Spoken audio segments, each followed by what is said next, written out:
ndanga na nkunda naleli mobimba nange présente babilembo bolamu ye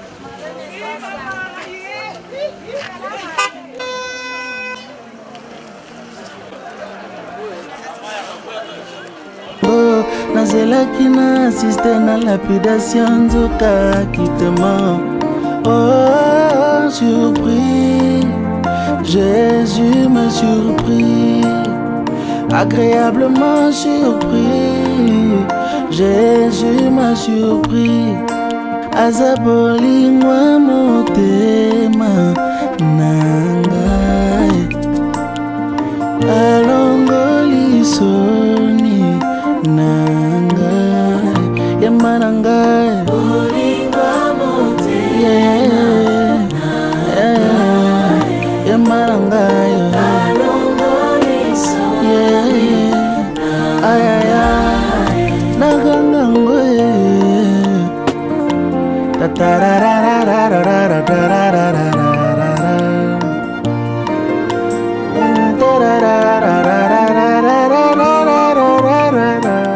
Nous passons en ligne nationale.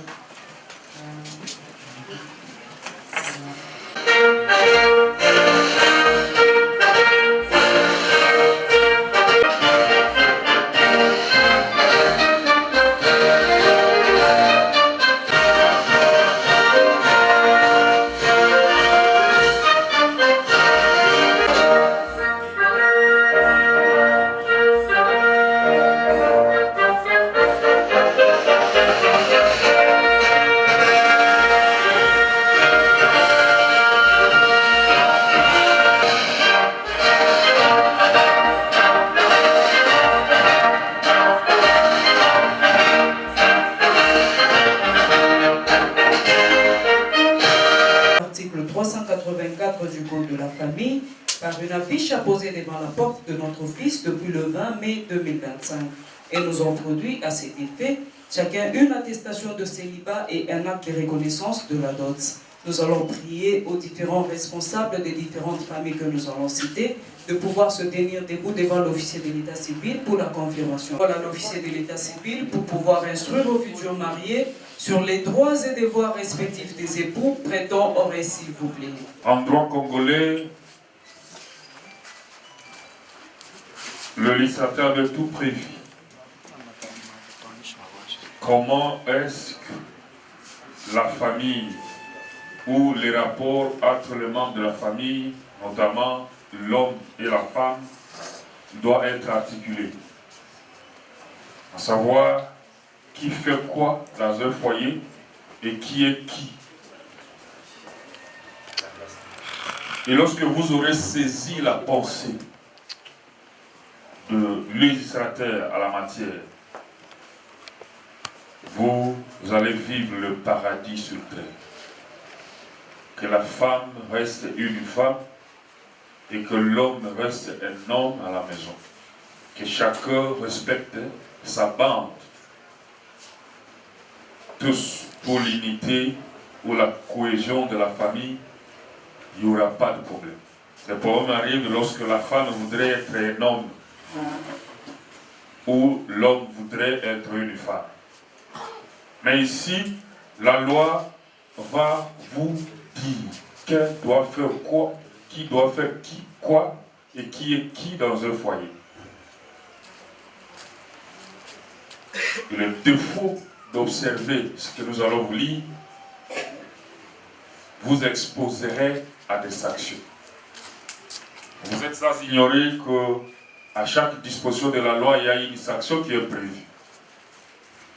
Et la loi ne s'applique qu'aux contrevenants. La sanction plutôt ne s'applique qu'aux contrevenants. C'est-à-dire le défaut de mettre tout ce que nous allons vous lire en pratique peut vous exposer à des sanctions. Dont notamment la plus importante, ça serait les divorces. Y a-t-il parmi vous ceux qui sont prêts pour divorcer après ici? Hein? Ah. Si tel n'est pas le cas, vous avez intérêt à me suivre, ok? Et surtout, mettre en pratique tout ce que nous allons vous dire pour que le divorce ne puisse pas surgir.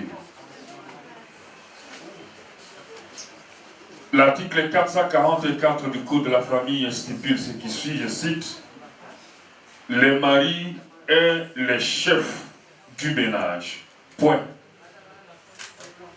On a mis un point, ça qu'il n'y a rien à ajouter ni à retrancher. Ok? Où sont-ils les maris? Manifestez-vous. Est-ce qu'on peut applaudir pour les chefs? Est-ce qu'on peut applaudir bien pour les chefs? Que chaque fiancé regarde son fiancé. Les hommes, vous restez charismatiques, vous êtes des chefs, vous venez d'applaudir pour vous. L'homme qui est à mes côtés, en dépit du fait que vous allez l'appeler mon cœur, mon bébé, même s'il a des barbes, il faut vous rappeler que c'est un chef. Pas parce que vous avez dit bonjour chef, mais parce que le loi de votre pays l'élève à ces rangs-là. Et par conséquent, vous avez le devoir, vous avez l'obligation du respect et de la soumission. Ok? Et le défaut du respect, le défaut de la soumission peut vous exposer à des sanctions, dont notamment le divorce. Et quand vous avez dit que vous ne voulez pas le divorce, vous me promettez d'être soumise avec vos maris? Hein? Oui. Ah. Toute le fois que vous allez commencer à douter des ordres de votre mari à la maison, souvenez-vous-en de ces petits conseils. Que là, vous serez en train de scier l'arbre sur lequel vous êtes assis. Et la conséquence, vous allez tomber, n'est-ce pas? Alors, rappelle-toi toujours que j'ai affaire avec mon bébé, mon cœur, mon amour, tout ce que vous voulez, mais c'est un chef. Et le repas d'un chef, c'est le respect, c'est la soumission. Ok? Est-ce que les chefs, ça va? Oui. Ne laissez jamais, jamais, c'est une négation absolue. Hein? Ne laissez jamais, et alors jamais, votre femme dominer sur toi, parce que c'est contre le loi. Et s'il y a un pasteur ici, s'il y a un pasteur dans la salle, il dira que c'est contre la Bible. C'est vous qui vous devriez dominer sur vos femmes. Pas dans le sens de marcher sur les droits, non. Vous devez élaborer une politique, laquelle politique doit être soutenue à 100% et relayée par votre femme. Au cas contraire, vous serez 2 hommes à la maison. Et s'il y a 2 hommes à la maison, elle sera appelée à partir fonder son foyer ailleurs. Ok? Ah. Vous devez diriger vos foyers avec amour. L'article 453, les époux s'obligent mutuellement à la communauté de vie. Ils sont tenus de vivre ensemble et de consommer le mariage. Ça veut dire que dès lors que vous vous êtes aimés, voilà la dernière étape, c'est aujourd'hui. Même ici, pour certains, ils vont aller à l'église, mais l'État congolais ne reconnaît pas ça. Ce sont des croyances spirituelles. L'État congolais reconnaît que seulement à la commune. Il y a 2 sortes de célébration de mariage. C'est à famille et devant l'officier d'état civil que je suis. À famille, c'est lors de la rémission de la dot. Vous comprenez? Pour que ce mariage ait été célébré à famille, le jour où vous avez donné la dot, versé la dot, pour que ce mariage soit opposable à tout le monde, il faut venir ici à la commune pour se faire enregistrer. Ou passer tel que vous le faites ce matin. Donc, je considère que c'est la dernière étape. Et donc, vous vous êtes étudié minutieusement. L'homme a trouvé que c'est la femme qu'il faut pour moi. Et en revanche, la femme a trouvé que c'est l'homme qu'il faut pour moi. Donc ici, il n'y a pas un seul événement. Il n'y a pas un seul problème au monde, si grand soit-il, peut vous amener à vous rétracter de l'engagement que vous allez devoir prendre ce matin devant Dieu et devant les hommes. C'est jusqu'à ce que la mort vous sépare. C'est jusqu'au terminus. Ici, vous allez signer votre billet d'avion à l'ESSEP. Il n'y a pas un aller-retour. Même si vous êtes tombé sur une mauvaise femme, ce n'est pas une raison de la faire repartir. Il faut commencer à prier Dieu pour que Dieu le charge. Et si elle ne charge pas, un jour, elle mourra et tu seras délivré. Vous êtes tombé sur un mauvais monsieur, priez pour son chargement. S'il ne charge pas un jour, il mourra et vous serez délivré. C'est seulement la mort qui pourra vous séparer. Même s'il n'y a plus de loyer, allez à l'église, vous dites, pas question de dire je pars chez nous. Cherchez un pasteur, il va vous donner un endroit, vous allez commencer à étaler la mousse, jusqu'à ce que Dieu va vous aider pour trouver de l'argent pour la garantie. Il n'y a pas un seul problème qui peut vous amener à vous séparer. C'est seulement la mort. L'article 454, les époux s'obligent d'habiter ensemble, partout où ils auront choisi de résider, et c'est pour l'intérêt du ménage. La loi congolaise ne vous dit non plus où vous pouvez aller habiter. Que vous, ce couple va habiter la Ouachi, vous allez partir à Kinshasa, vous allez partir aux États-Unis. Non, non. La loi vous laisse la latitude de faire votre choix. Et pas seulement pour l'habitation, pour n'importe quelle décision que vous devez prendre, comme le chef du ménage. Si je parle au président de la République familiale que vous êtes, chacun fait béton chez soi. Quand vous allez prendre n'importe quelle décision, la loi vous dit, faites-les. Prenez, parce que vous en avez les capacités. Mais seulement la loi vous rappelle que toute le fois que vous allez vous confronter à une situation, il faut prendre position. Il faudra vous poser la question. Il faudra fonder votre décision, votre position sur le principe de l'intérêt du ménage. Tout ce que vous faites doit avoir pour fondement l'intérêt de votre foyer. Je vais quitter la Ouachi pour le Golfe. Vous posez la question, y a-t-il de l'intérêt pour ma famille? Tu dis non, chérie, nous devons déménager. Du coup, tu lui dis non, il n'y a pas de problème. Cherche une maison ailleurs. Au bout de 2 jours, 3 jours, elle vous ramène un commissionnaire. Vous y allez visiter la maison. La maison, c'est une bonne maison là, par rapport à celle que vous étiez avant. Alors, cette différence, cette dernière coûte $150 le mois. Alors, monsieur le président de la République familiale, on dit, lorsqu'il y a une situation, vous devez prendre la constitution familiale, avec la disposition qui prend l'intérêt de votre foyer. Cette disposition est intangible, elle est verrouillée. Elle ne fait pas l'objet d'une révision. L'intérêt de votre foyer. Vous avez $300, ta femme vous amène une maison de 150. C'est le président de la République familiale. Allez-y, prendre de quelle direction? Vous allez dire à votre chère épouse que je suis désolé. Votre proposition lutte contre les intérêts financiers de notre famille. Alors que la loi nous dit tout ce que nous faisons, tout ce que nous allons faire doit avoir pour fondement l'intérêt de notre foyer. Nous ne pouvons pas avoir $300 et nous prenons le loyer, 50% de nos revenus mensuels. Si vous le faites, il faut chercher un médecin. Soit tout soudain vous êtes malade. Vous ne pouvez pas avoir $300 et vous payez le loyer de 150 pour que vous soyez malade, à la limite. Il faut dire à ta femme, il faut que nous puissions respecter les principes de l'intérêt du ménage. Comme j'ai $300, je paye la maison ici à la Ouachi de $70. Si vous voulez aller au Golfe, cherchez une maison de $70, on va partir. Voilà. Si elle vous amène dans un téléphone, ça c'est le deuxième exemple, une robe comme aujourd'hui, pendant la soirée, les femmes sont spécialistes, il faut commencer à capturer seulement les robes de leurs amis. Elle va aller à la Kenya sans argent, il aura seulement besoin de transport pour aller vérifier ces robes-là si ça existe à Lubumbashi.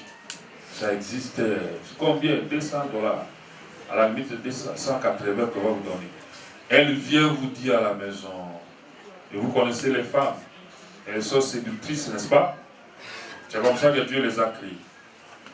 Elle va chercher un moment où vous serez dans une faiblesse. Elle va mettre de l'eau, elle va chauffer de l'eau, mettre des citrons qu'elle n'a jamais fait. Elle va commencer à rester tes pieds te faire manger, et là, elle va profiter pour poser son problème. Ne soyez pas séduits.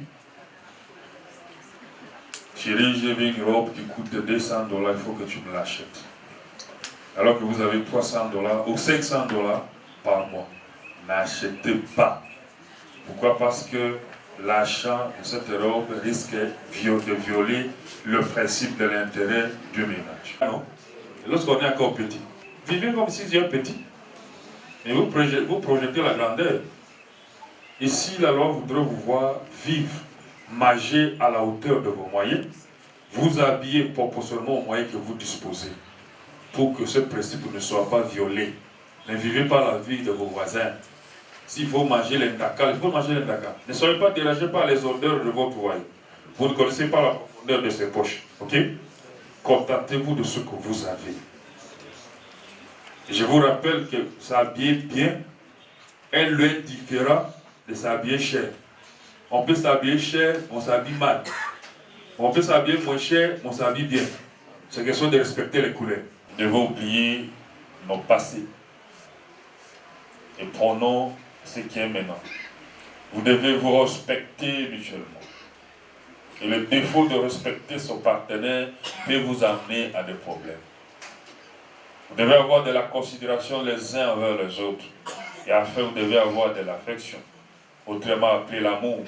Vous devez fonder votre engagement sur l'amour. Parce que l'amour est aveugle, dit-on. L'amour ne soupçonne rien de mal. Si vous vous imprégnez de ces petits conseils que nous venons de vous donner, et que la femme soit une femme à la maison, et l'homme un homme à la maison, chacun respecta les attributions de l'autre, vous allez vivre le paradis.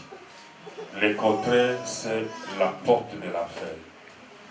Voilà les quelques conseils qu'on avait à vous prodiguer à la lumière de la loi congolaise à la matière, à savoir l'homme est le président de la République familiale et que la femme est la première ministre. Et que la première ministre n'a jamais engagé l'État. Dans notre État, c'est le président qui engage, n'est-ce pas? Si vous voulez être une bonne femme, ne faites rien sans avoir l'autorisation de votre mari, qui est votre président. Alors que vous serez une première ministre exemplaire. Applaudissez un peu pour moi. Merci. Merci. Nous allons inviter les futurs mariés vers le drapeau où ils seront unis par l'officier de l'état civil. Juste après leur union, ils vont passer à la signature et après la signature, ils vont devoir retourner le drapeau pour la réception de leur diplôme de la journée d'aujourd'hui qui est acte de mariage. Sans plus tarder, nous faisons appel au couple.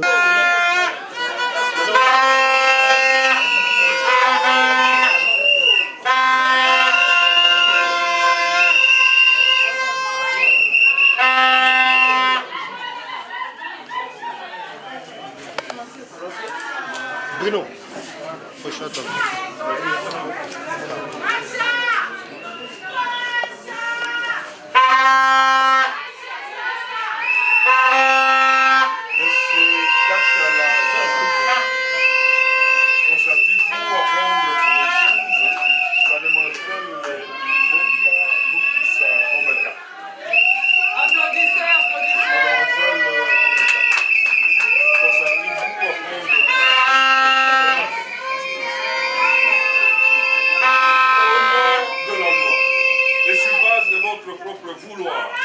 Je vous déclare unis par le lieu du mariage. Et toutes les Aux acclamations pour le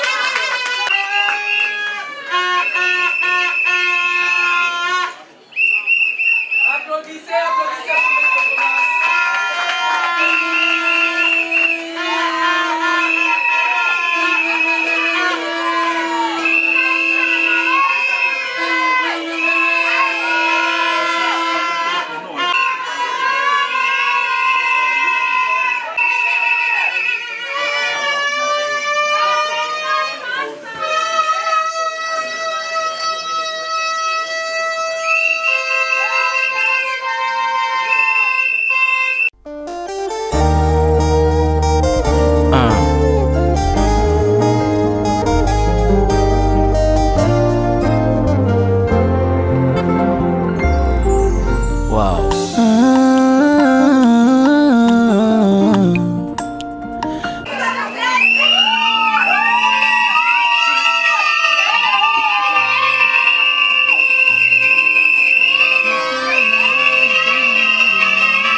nakotingama Yesu nakotingama ye kopekisa tempo nakondima te